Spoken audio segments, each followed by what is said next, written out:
Buti naman naisipan mong dalawin dito si Mama. Tagal din kitang hindi nakita. Busy lang sa trabaho, ma. Isang linggo ka dito, di ba? Tamang-tama. May ipapakilala pa kita kay Norman. Doon na tayo maghapunan mamaya. Pwede rin na doon ka na matulog para mas komportable ka.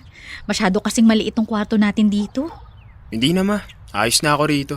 Makikisiksik pa ako sa bahay ng Norma na yun. Baka mamaya kung ano pang masabi.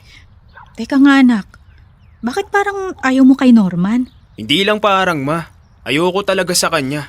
Ang yabang-yabang niya tignan, lalo na pag nagsalita. Huwag kang magagalit, ma, ha? Pero di ko talaga maintindihan kung anong nagustuhan mo sa kanya. Mabait si Norman, tsaka madiskarte rin sa negosyo gaya ko. Nagpapautulang kayo sa lalaking yun, ma. Nagpapaniwala kayo na magiging magkasosyo kayo sa negosyo. Ngayon, nasa na? Yung karinderya nyo pa rin yung kumikita. Lahat ng business na ipinangako niya sa inyo, gamit yung inipon nyo sa loob ng isang taon. Nawala na lang na parang bula. Tapos ine-expect nyo na magugustuhan ko siya para sa inyo? Ano ba naman kayo, ma? Magkakaanak na kami kaya kailangan ko ring magtiwala sa kanya. Ma naman, nagpabuntis ka pa talaga sa lalaking yun? Kayo na nga mismo nagsabi sa akin na marami na siyang naging babae, di ba? Yung ganong klaseng lalaki, hindi yung magpapakaloyal sa inyo. Alam ko anak, alam ko. Hindi naman talaga ako dapat mabubuntis. Tsaka ayoko rin naman dahil masyado nang alanganin. 41 na ako eh. Pero kailangan kong magkaanak sa kanya para may panghawakan ako pagdating ng araw. Dahil alam ko na kayang-kaya niya rin ako ipagpalit. Na madali lang para sa kanya na bitawan ako. Kung ganon, bakit hindi nyo na lang siya hiniwalayan, ma? Kapag nakipaghiwalay ako sa kanya, mas lalo akong mahihirapan na kunin sa kanya yung binigay kong puhunan para sa negosyo naming dalawa. Kalahating milyon yun, LJ. Ganun kalaki yung ipinagkatiwala ko sa kanya. At hanggang ngayon, hindi pa rin niya nababalik sa akin. Ako nasisingil sa kanya, ma. Hindi mo na siya kailangan pakisamahan gaya ng ginagawa mo ngayon. Huwag na anak, ako nang bahala. Kaya ko na to. Ewan ko sa inyo, ma. Yan din kasi mahirap sa inyo. Ang tigas ng ulo nyo tapos pag nagka-problema, mukha na naman kayong kinawawa. Ang ganda na ng buhay nyo, ma. May sarili kang negosyo. Hindi ka nagigipit. Nagagawa mo pa lahat ng gusto mo kasi wala namang magbabawal.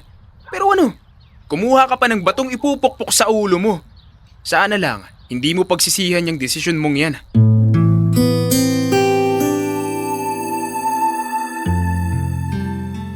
Dear love, ako si Lani, 41 years old. Maayos naman ang buhay ko bago ko nakilala si Norman. Malaki ang kinikita ng karinderya ko kaya madali akong nakaipon. Kaya lang, nung naging kami na ni Norman, kung ano-anong negosyo ang naisip niya. Nung una, gusto niya kami magkaroon ng bigasan, meat shop, hanggang sa wala kahit isang natupad sa mga planong yun. Nung dumating yung time na kinukuha ko na kay Norman ang ibinigay kong puhunan, wala na siyang maibalik sa akin. Nalaman ko na ginamit niya pala sa pagsasabong yung pera at naipatalo niya.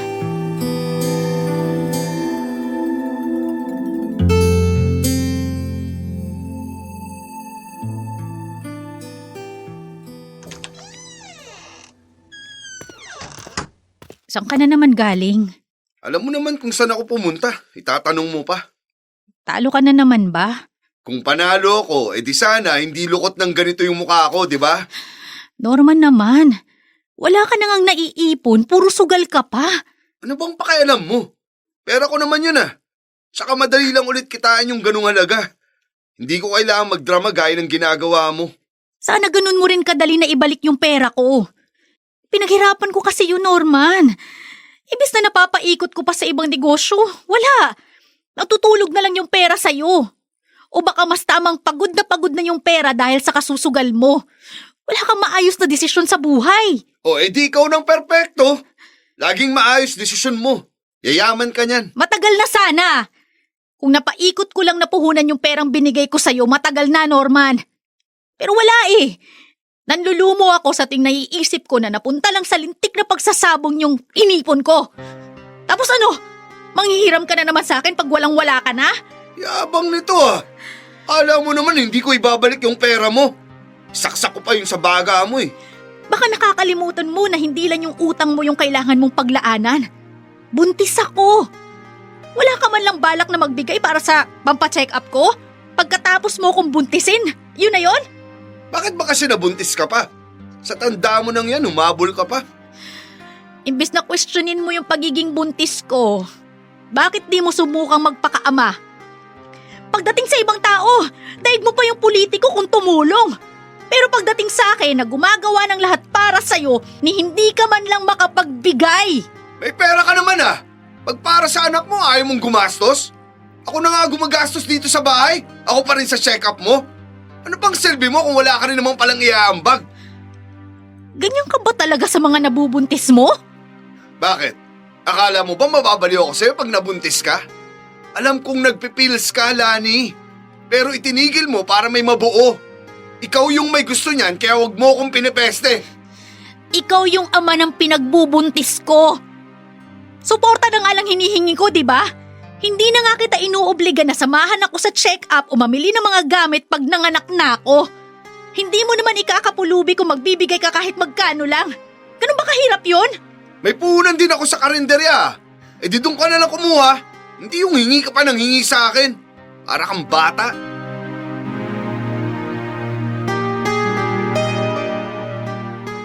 Kung gaano ako kaswerte sa negosyo, ganun naman ako kamala sa pag-ibig. Buti pa nung nagde-date pa lang kami ni Norman. Mabait siya at sweet sa akin. 3 taon pa lang kaming nagsasama pero napakarami nang nagbago. Mas nakilala ko ang ugali niya nang magsama na kami.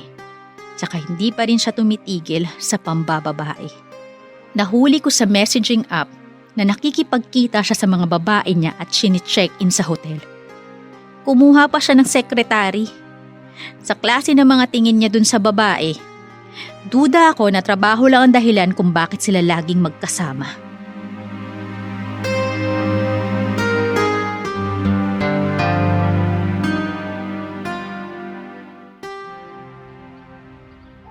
Ano yan?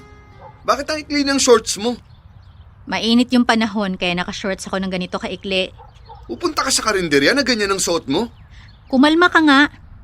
Mamaya pa naman ako pupunta doon. Magbibistida ako. Kita mo namang buntis. Alangan namang ganito isuot ko ron. Nagaganito lang naman ako pag nasa loob ng bahay. Pero kung makasita ka, parang sukang-suka ka sa nakikita mo ha. Paano feeling dalaga ka? Ano ka, Norman? Matagal ko nang ginagawa to. Bakit ngayon pa naging issue sa'yo? O baka naman naiinis ka kasi ako yung nakikita mong nakasuot ng maiksing short at hindi yung mga babae mo na kung saan-saan mo lang naman nakukuha. Makapagsalita ka, kala mo naman sa palasyo ka nang galing. Bago pa naman naging tayo, nalawayan ka na ng kung sino-sino. Baka nga kaya mabenta yung karinderya mo kasi ikaw yung unang tinitikman. Ano yun? May pa-pre-taste ka? Wala ka na talagang kahit konting respeto man lang sa akin. Bakit? Kailangan ba? Huwag ka nang umasa kasi di ka naman virgin nang makuha kita. 3 na nga ang anak mo Magkakaiba pa ng ama. Talaga bang gagamitin mo sa akin ngayon yung nakaraan ko? Hindi ko ginustong iwan at lokohin lang ng mga lalaking minahal ko at pinagkatiwalaan. Tatanga-tanga ka kasi. Ganun din naman yung mga naging babae mo, di ba? Tatanga-tanga sila kasi nagpapaloko sila sa gaya mo. Tumahimik ka! Huwag mo akong patatahimikin kung totoo yung mga sinasabi ko. Alam ko lahat ng ginagawa mong panloloko sa akin, Norman. Sa kada lugar na lang na pinupuntahan mo, palagi kang may kinakalantaring babae. Lahat na lang ba pag-iisipan mo ng ganyan? Hindi lahat ng mga nakakasama ko gaya ng sinasabi mo. Mga katrabaho ko yun. Kasama ba sa trabaho nila na makipaglandian sa'yo? Kung makipaglandian man sila sa akin, wala ka ng pakiron. Anong wala? Ako yung kinakasama mo.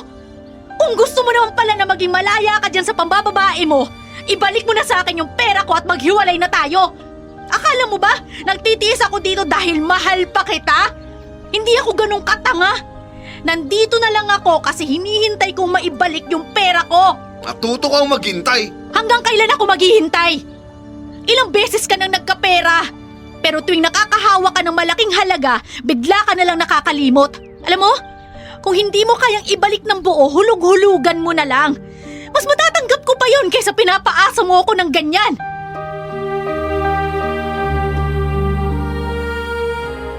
Humaba pa ang pagtatalo namin ni Norman.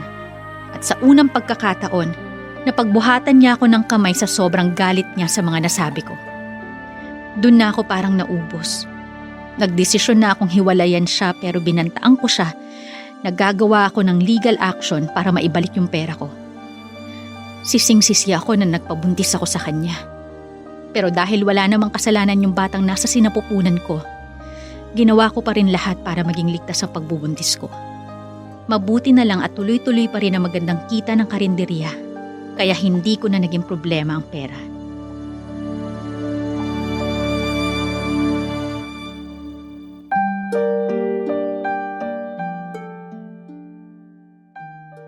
Kanina pa tawag ng tawag yung Norma na yun, ma. Ayaw ka pa rin yung tigilan. Hayaan mo siya, anak. Ayoko nang intindihin yung gunggong na yun. Wala naman siyang kwenta. Hayaan mo siyang maghabol.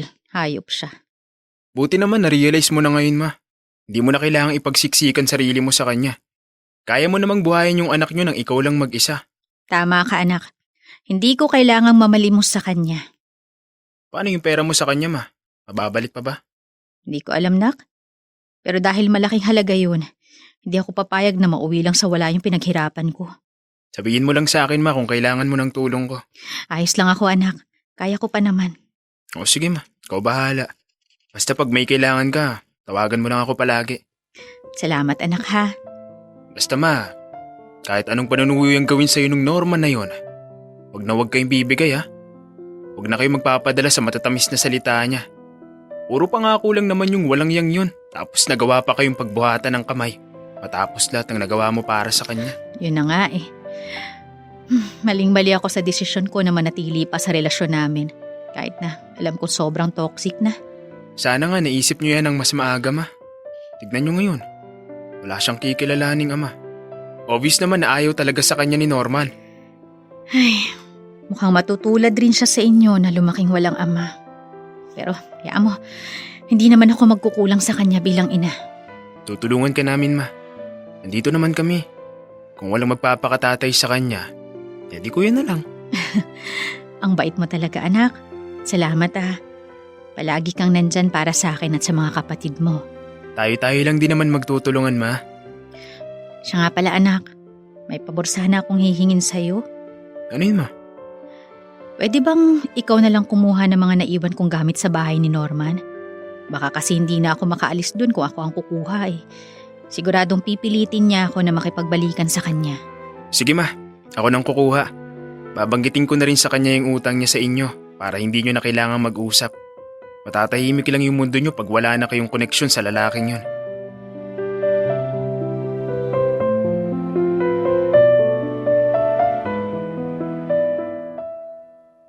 Dear Love, dahil sa ginawa kong legal action, nakuha ko na rin sa wakas yung pera ko kay Norman. Nakapagpagawa na ako ng mini grocery sa amin at nakapagpagawa ng maliit na pwesto para sa printing shop. Ginawa ko lahat ng yun para masecure ang future ng mga anak ko kahit ako lang ang nag-iisang magulang nila. Dahil sa naranasan ko, may napagtanto ko.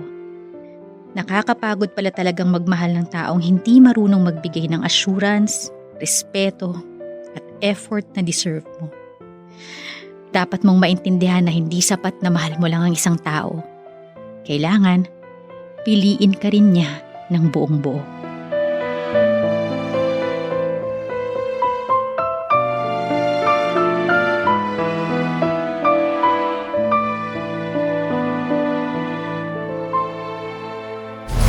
Metro's #1 Love Radio. Basic!